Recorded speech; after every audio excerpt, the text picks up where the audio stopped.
전도서 8장 7절부터 11절 말씀까지입니다. 7절 말씀 이렇습니다. 사람이 장래일을 알지 못하나니 장래일을 가르칠 자가 누구이랴. 원문 이렇습니다. 대저 그 누구도 무엇이 일어날는지 알지 못하게 마련인데 과연 누가 그에게 무슨 일이 일어날 것이라고 이야기할 수 있느냐.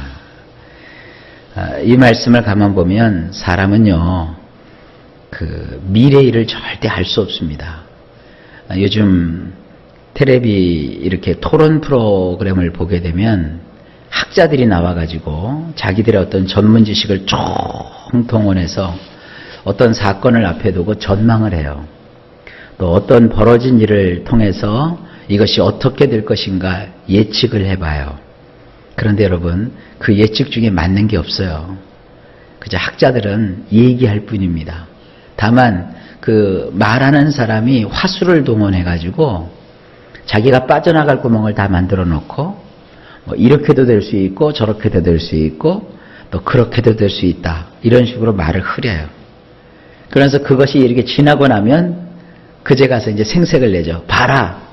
그때 내가 그렇게 얘기하지 않았느냐. 예, 그 사람이 그것만 얘기하지 않았어요. 다 얘기해놓고 그 중에 하나가 맞은 거예요. 여기 성경 말씀을 그대로 우리가 봤습니다. 성경은 그 누구도, 한 사람도 예외가 없는 거예요. 그 누구도 무엇이 일어날는지 알지 못한다 그랬어요. 우리는 내일 일을 몰라요. 잠깐 후의 일을 우리는 알 수가 없어요. 그러면서 이것이 우리 인생들인데 과연 누가 그에게 무슨 일이 일어날 것이라고 이야기할 수 있느냐. 우리도 마찬가지입니다. 기도를 많이 하면 어떤 일이 벌어질는지 안다? 글쎄요. 특별히 하나님께서 정말 예언의 은사를 허락해 주셔서 어떠한 예언의 말씀을 주시기 전에는 인간은 알 수가 없어요. 그리고 예언의 은사도 여러분 틀렸다 맞았다 할 게 아닙니다. 각 개인에게 향한 예언은 그 사람이 그 말씀을 받고 어떻게 하느냐에 따라서 달라져요. 니느웨 성의 멸망을 예언했던 요나 있지 않습니까? 요나가 니느웨 성의 멸망을 예언했다고요. 그런데 그 니느웨 사람들이 그 멸망에 관한 예언을 듣고 어떻게 했습니까? 회개하고 돌이켰어요. 그러자 예언이 우리가 볼 때는 빗나간 거예요. 왜냐하면 멸망하지 않았어요. 그런데 성경을 보니까 그게 아니라 하나님께서 뜻을 돌이키사 그들을 멸망치 않게 하셨어요. 그래서 하나님께서는 그걸 건져주신 거예요. 그러니까 이 예언이라고 하는 것 자체도 반드시 그렇게 된다. 그거 아닙니다. 하나님께서는 약속을 주시고 우리가 그 약속을 바라보고 살도록 하시는 것이고 때로는 하나님께서 우리에게 심판을 명하시고 그 심판을 우리가 바라보면서 우리의 잘못된 삶을 바꾸는 거예요. 하나님은 사람에게 내일 일을 알 수 있도록 해놓지를 않으셨습니다. 그러니까 오늘 우리가 어떻게 살아가야 돼요? 하나님의 뜻이 이루어지기를 원하여 이것이 잘 될는지 저것이 잘 될는지 모르는 겁니다. 그리고 내가 지금 잘 되는 일이 잘못될는지 아니면 그냥 꾸준하게 잘 될는지 누가 알겠어요? 다만 우리가 주님만 바라볼 뿐이에요. 하나님 나의 길을 인도해 주시고 내가 그 앞에서 최선을 다하는 그런 삶을 살 수 있게 해 주십시오. 이것이 저나 여러분들의 마음의 믿음의 자세가 되시기를 주님의 이름으로 부탁합니다. 그 다음에 8절 말씀입니다. 이 8절 말씀부터는요, 번역하는 게 굉장히 어려워요. 제가 오늘 이 본문 말씀 그렇게 내용을 많이 잡지 않았는데 이 번역하는데 시간이 많이 걸렸어요. 이렇게 원문을 놓고 제가 한번 쭉 번역을 해놓고요. 또 제가 번역을 혹시 잘못할 수도 있잖아요. 그래서 여러 권의 성경책을 참조를 해요. 우리나라 개정개혁판도 보고 또 새번역이라는 그 번역이 있어요. 그것도 보고 현대어 성경도 보고 우리말 성경도 보고 바른 성경도 보고 또 영어에도 각종 번역본이 있습니다. 킹제임스 버전도 있고 NIV도 있고 NASB도 있고 RSB도 있고 이런 그 성경 여러 가지 번역본을 참조하면서 이 본문을 놓고 성경 번역가들이 어떻게 고민을 하고 번역을 했을까? 그런데 오늘 이 그 7절부터 11절 말씀 전체, 특별히 이제 8절부터 쭉 보면 번역본마다 번역이 다 달라요. 그래서 이게 굉장히 어려운 대목입니다.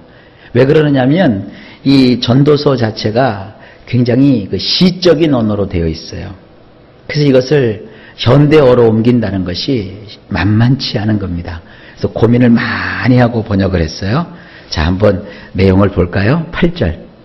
바람을 주장하여 바람을 움직이게 할 사람도 없고 죽는 날을 주장할 사람도 없으며 전쟁할 때를 묘면할 사람도 없으니 악이 그의 주민들을 건져낼 수는 없느니라. 벌써 쉽지 않게 생겼죠? 자, 원문을 보면 이렇습니다. 바람을 멈추게 한답시고 바람을 마음대로 주관할 사람은 없으며 죽는 날을 마음대로 주관할 수도 없으며 전쟁이 났다면 제대할 수도 없으며 악을 행하면서 그것에 잡혀있는 자들을 구해낼 수는 없도다. 이게 가장 그 원문에 적합한 해석이에요. 제가 생각할 때는요. 보세요. 바람이 불어요. 근데 내가 무슨 도사도 아니면서 도사가 된 듯 양 바람을 멈추게 한다. 그러면서 바람을 내 마음대로 주관할 수 있을까? 그건 불가능합니다. 태풍이 올라오면 올라오는 거지. 우리가 태풍 올라오는 거를 막을 수는 없어요. 또 요즘 무슨 뭐 기상에 관한 것들을 사람들이 연구하고 뭐 그런 영화도 있대요. 태풍을 소멸시키는 무슨 그 폭발을 시켜가지고 폭탄을 터뜨려갖고 태풍을 뭐 이렇게 멎게 하고 뭐 그런 영화가 있어요. 그러나 아직까지 인간의 힘으로는 바람을 어찌할 수가 없습니다. 여러분, 동풍을 바꿔서 서풍으로 만들 수가 없어요. 그건 다 하나님에게 속해 있는 것이지 사람은 할 수 없는 거예요. 또한 사람이 할 수 없는 일이 있어요. 죽는 날을 마음대로 주관할 수도 없어요. 물론 우리가 의학이 발달했기 때문에 건강관리를 잘하면 좀 천천히 죽을 수 있죠. 죽는 날을 늦출 수 있고 생명을 연장할 수는 있지만 내 맘대로 뭐 내가 오늘은 죽을 거다. 그래서 내가 오늘 죽고 아유 내가 한 1000년 살아야지 그래서 살고 그러는 거 아니에요. 인생은 바랄 뿐이죠. 저는 우리 성도님들이 다 100살까지 장수했으면 좋겠다 하는 마음을 갖고 있어요. 그리고 이왕 사시는 거 아프지 마시고 건강하게 아주 기쁨을 가지고 살았으면 좋겠어요.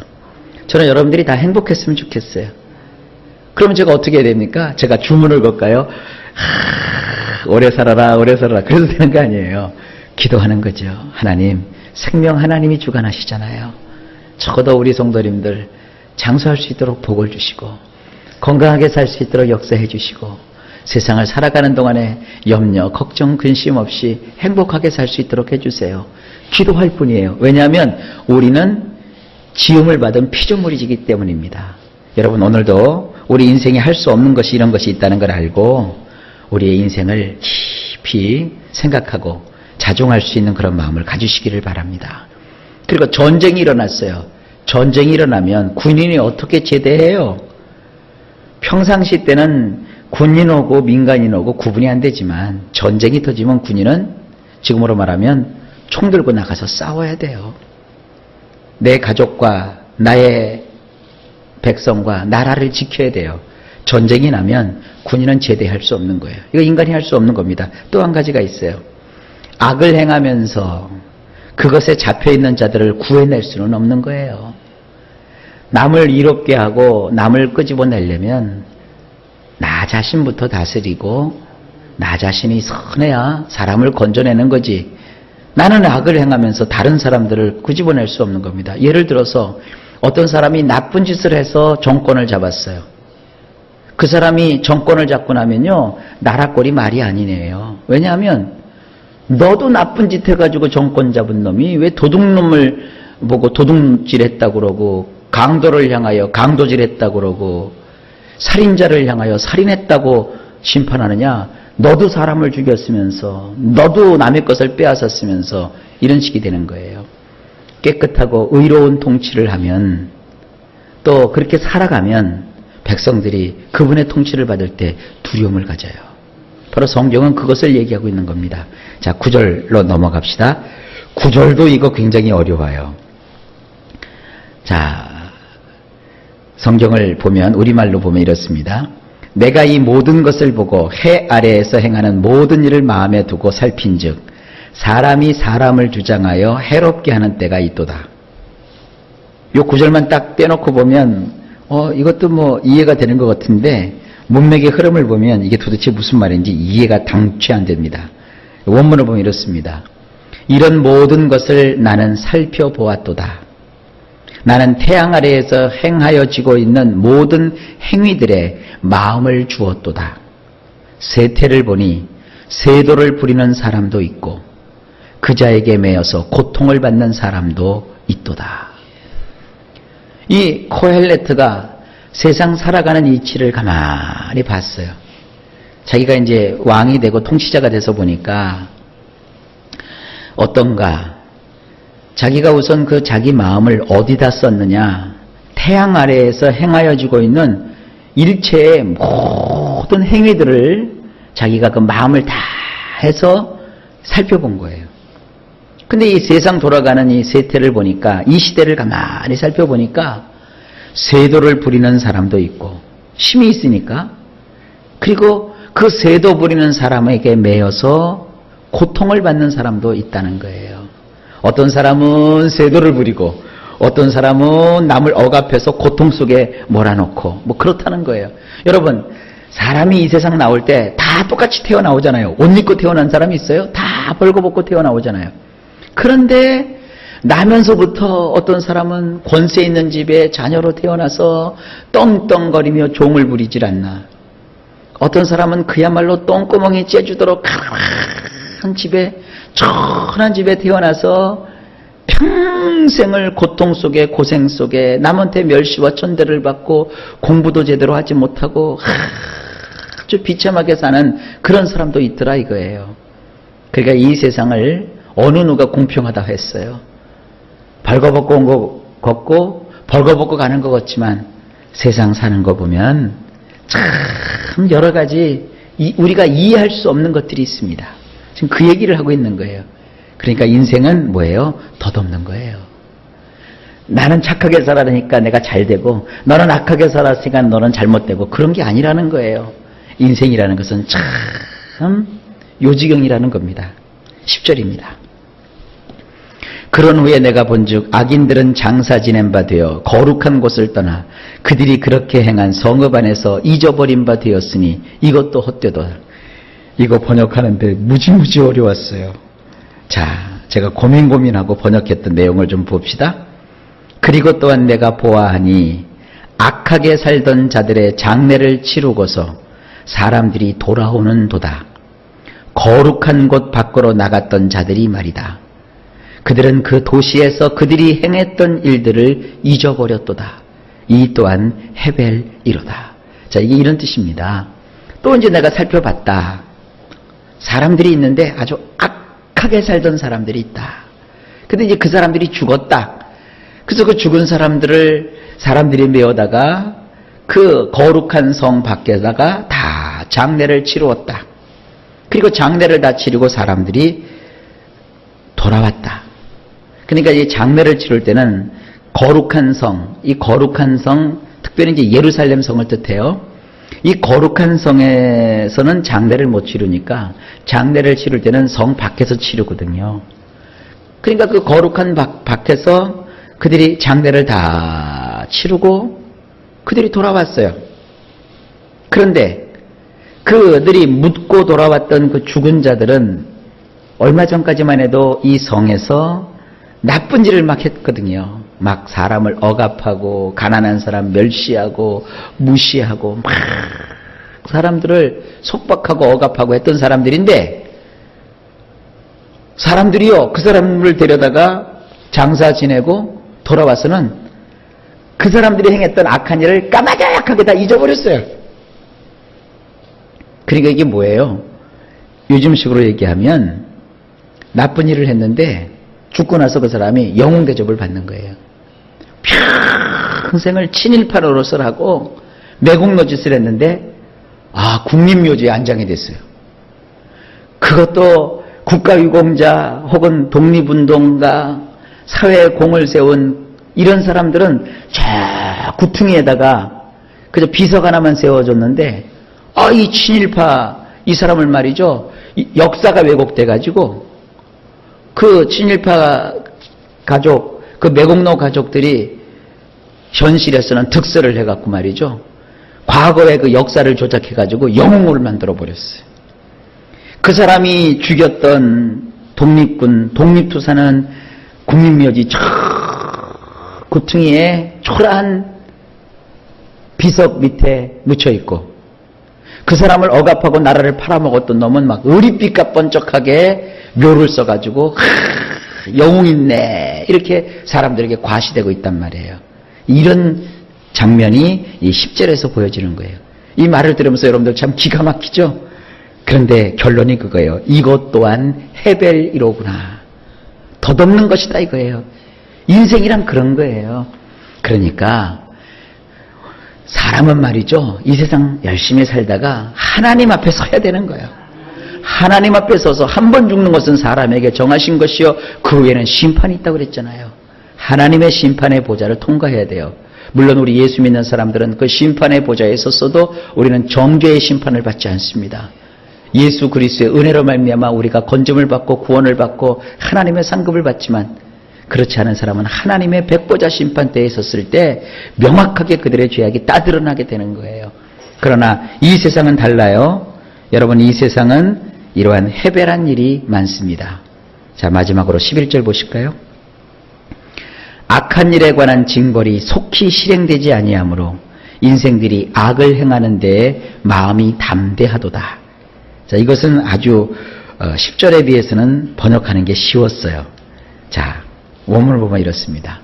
악한 행동에 대한 형 집행이 신속하게 이루어지지 아니하는도다. 그렇기 때문에 사람의 아들들 마음에 가득한 것이 있나니 곧 그들 속에 악을 행하고자 함이로다.